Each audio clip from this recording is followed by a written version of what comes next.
Just like Cougar fans come together for BYU basketball, the community gathers around KSL each morning for important news. Listen tomorrow between 5 and 9 to KSL News Radio. Welcome back into Cougar Nation here on KSL News Radio. BYU basketball back in action tomorrow here on KSL against the Kansas Jayhawks, number 7 ranked Jayhawks. It's the first meeting between BYU and Kansas since 2019 at the Maui Invitational.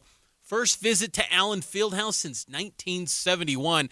I swear, every Big 12 first for BYU basketball this year ties back to that 1971 season. Kresimir Kosic and crew played Kansas State. They played Cincinnati. They played Kansas that year. They played so many Big 12 teams. Oklahoma State as well, but they also get the Kansas Jayhawks. And BYU, all-time record against KU, 4-1. The lone win, 1960. In Provo. That was in the Smith Fieldhouse. So it's been a minute, and BYU gets the chance every year now in the Big 12 to take on a blue blood like the Kansas Jayhawks. Let's get now to our what's trending up and trending down in the world of BYU basketball as we get ready for BYU versus KU. Cougar Nation, trending. What's trending up and what's trending down this season? All right, Mitch, let's start things off. Let's get the negative stuff, the trending down, out of the way, and then we can have a little positivity before we get to that game tomorrow night, which you can hear right here on your legacy home of the Cougars, KSL News Radio. Trending down for me. This guy is a potential first-round NBA draft pick. I'm talking about Jackson Robinson. His stock is soaring amongst NBA scouts, and rightfully so. He's had a great year. He's got a lot of NBA skills. One of those, Mitch, his three-point shooting. However, his three-point shooting has not been working well on the road as of late. That's why he's trending down for me. He's only made 3 of his last 21 three-point attempts in the last 3 road games. If he's going to be an NBA player, if he's going to be one of your best players, you need him to play well on the road. It's critical that Jackson figure this out before the tournament because they're not going to be at the Marriott Center anymore. They're going to be neutral site, on the road, NBA gyms.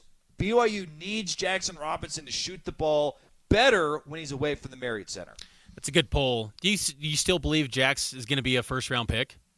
I do, because his measurables are good, and that's all that matters when it comes to the NBA draft. It seems like it's not about a 3-4 year career where you put up great numbers. It's how big's the wingspan, how big are the hands. I think Robinson will test well. I do too, and I think that he's probably early second, but I do think he's going to get picked because you do see that quick release, and there were moments in that Kansas State game where he was the only guy that showed up early on for BYU on the offensive end, but he has to be more efficient. That's always been kind of a knock on Jax, is there's probably not a shot from 3 that he doesn't like. Sometimes you got to rein it in, I would imagine, but hey, that's what Mark Pope pitched to him was the ultimate green light, and he's got that at BYU. For me, it's BYU's defense going back to that. I just think that there's been a lot of just wide open looks to these teams on the road, Oklahoma State, Kansas State, and they look like world beaters against BYU. And you know that offensively they don't have much. I mean, UCF, too,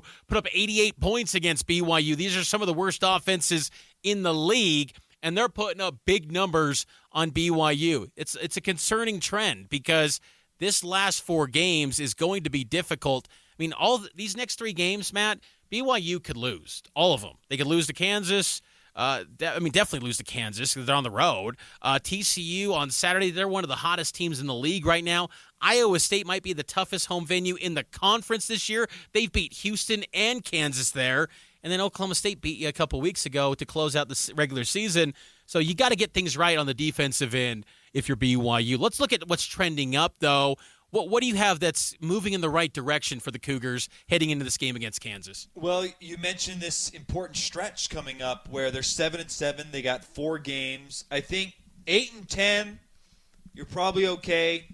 9-9, I'm feeling really good about a guaranteed spot in the tournament, regardless of what happens in the tournament. If you don't win any of them, you got work to do in the tournament. The good news for me, what is trending up? The Marriott Center home court advantage is maybe the best it's ever been. It was outstanding last week against Baylor. And we have heard multiple coaches, Coach Drew, Coach Tang, Coach Otzenberger from Iowa State. Like, we've heard a lot of these coaches mention how difficult the Marriott Center is to play, and it's given BYU a boost. You can see it statistically. You can see it in the players, the way that they play. There's an energy at which they play at home in the Marriott Center. To me, they've got to win these 2 home games. I know TCU's playing good ball. If you get TCU and Iowa State, not Iowa State, that'd be a great win, Iowa State. Oklahoma State, you're 9-9, assuming you lose your road games, and you're in the tournament. So the Marriott Center advantage, it was really impressive against Baylor, and it needs to be a big advantage in these last 2 home games because they're winnable games. Like, I know TCU's playing well, but they're not going to win the national championship. Like, that's a winnable game against TCU. And Oklahoma State, you got to beat Oklahoma State at home. So the Marriott Center home court advantage, to me, it's trending up. It's been a big boost for a team that's 14-2 at home this year. 801-575-8255. You can share your thoughts on BYU basketball or weigh in on our question.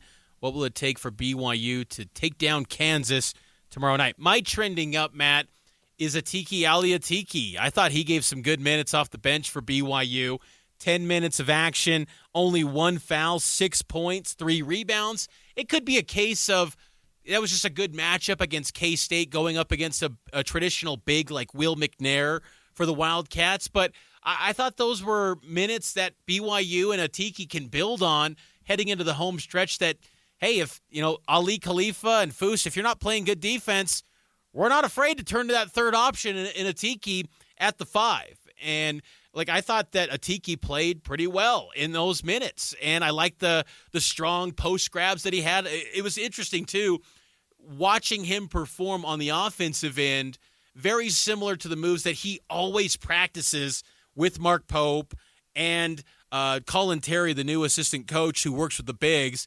The post moves that he always works on. And look, you'd like a little bit more from Atiki in year 3. You'd feel like he should probably be more of a consistent, top 8 of the rotation guy by now. Still young, and you hope that, he sticks around with the program going forward into the future, because I just think he gives you these flashes where you go, what does that look like over the course of 30 minutes a night? Because if he can do that consistently, this guy could be a monster. So I like those minutes from Atiki, and hopefully there could be a role for him heading down the home stretch.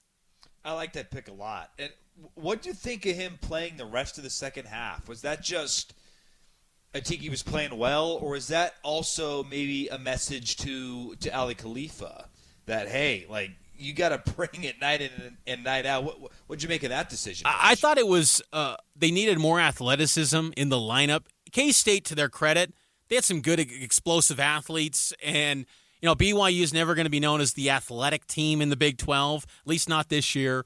And I think Atiki brings that, and that's why I felt like it was maybe a good matchup for him. I don't know if it translates to Kansas. I can only imagine what that would look like. Him versus Hunter Dickinson. I can't picture that, but he might give Hunter the 5 toughest fouls he's experienced this season if Atiki gets on the floor.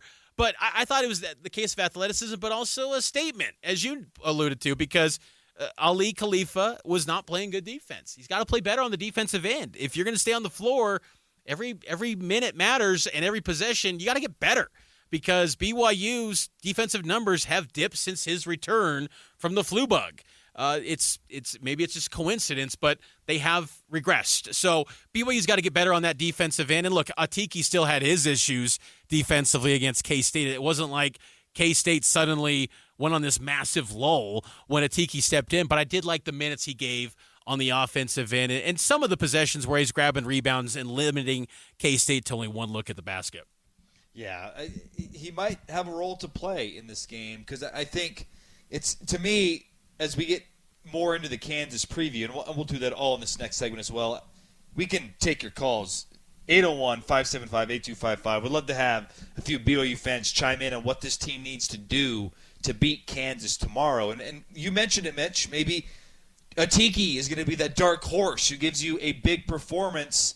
You just can't get blasted in the paint. I know Kansas is exceptional in the paint. That's where they do the majority of their damage. But you can't get outscored by 30, 40, 50 points in the paint and beat Kansas. That's not going to happen. And maybe Atiki can help you in that regard defensively. No question. And honestly, I just hope that BYU starts to put out a product that gives you some momentum and excitement going into the NCAA tournament, because I feel confident BYU's a lock to get to March Madness.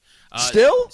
What if they go 7-11 in conference play? You feel that way? I still think they would get in. I do. No Even if it was you don't think Really? they would? I mean, they're sitting right now as a 6th seed potentially. You would be putting two things so opposed, BYU and getting a friendly pick in the tournament, and then the power of the Big 12. Which one would win out? The power of the Big or the snubbing of BYU throughout the years of the tournament seed? I think the power of the Big 12 would win out. And BYU has been an advanced metrics darling this entire year. The narrative, it's not in their favor right now. A lot of people are still top BYU stock. Still top 15 in the net, and they're going to finish guaranteed. Even if they lost out in the regular season, they're going to finish in the top 25 of the net ratings. You're not leaving out a top 25 team from a Power 6 conference out of the field of 68. It's just not going to happen.